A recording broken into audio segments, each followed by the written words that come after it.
Assalamualaikum warahmatullahi wabarakatuh. Saya hari ini Idul Fitri hari ketiga ya, masih di kampung di tepi Bengawan Solo. Saya ingin bicara tentang konsep pendidikan yang sedang dijalankan ya oleh Presiden Prabowo Subianto dan timnya. Jadi dalam buku Paradoks Indonesia kita bisa membaca ya bahwa visi Pak Prabowo ini luar biasa, ingin membawa Indonesia menjadi negara yang besar, negara yang hebat, negara yang kuat gitu ya, negara yang tidak diremehkan oleh negara lain. Nah, tentu visi besar ini patut kita dukung dan kita apresiasi ya. Bahkan kita doakan mudah-mudahan sukses. Nah, oleh karena itu ya, saya sebagai praktisi pendidikan, saya berharap betul bahwa program pendidikan Presiden Prabowo ini juga tidak biasa-biasa saja. Karena cita-cita Pak Prabowo ini bukan biasa. Jadi beliau sering menyebut adanya kekuatan besar yang tidak menginginkan Indonesia itu akan bangkit menjadi negara yang hebat gitu ya.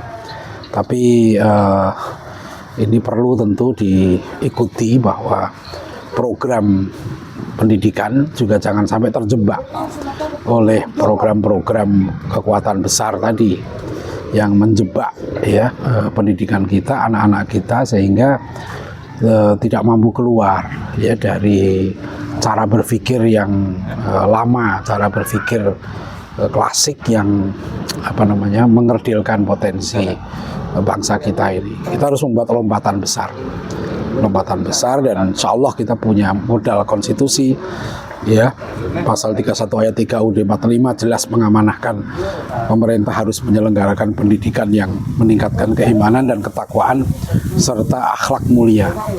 Itu bukan main ya, itu artinya luar biasa visi besar konstitusi kita ini, bahwa kita harus melahirkan generasi unggul yang punya iman, takwa, akhlak mulia.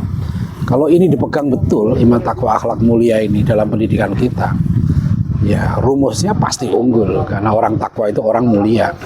Inna akramakum indallahi atqakum.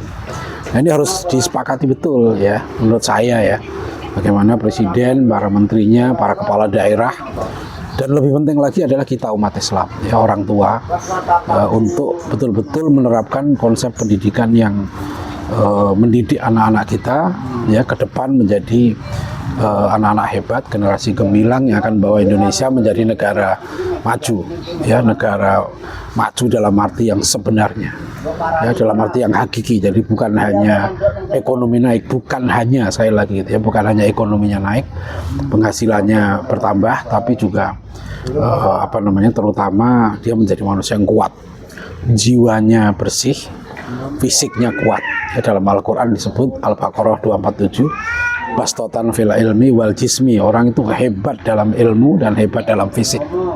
Bangunlah jiwanya, bangunlah badannya, semua itu harus mulai dari jiwa. Itu yang disebut sebagai tazkiyatun nafs ya, pensucian jiwa. Jadi kesimpulannya adalah ya, kita ingin ya program pendidikan Pak Prabowo Subianto yang ingin membawa Indonesia menjadi negara hebat ini ya, itu kita berharap, kita doakan ya, mudah-mudahan sukses ya. Terima kasih. Wassalamualaikum warahmatullahi wabarakatuh.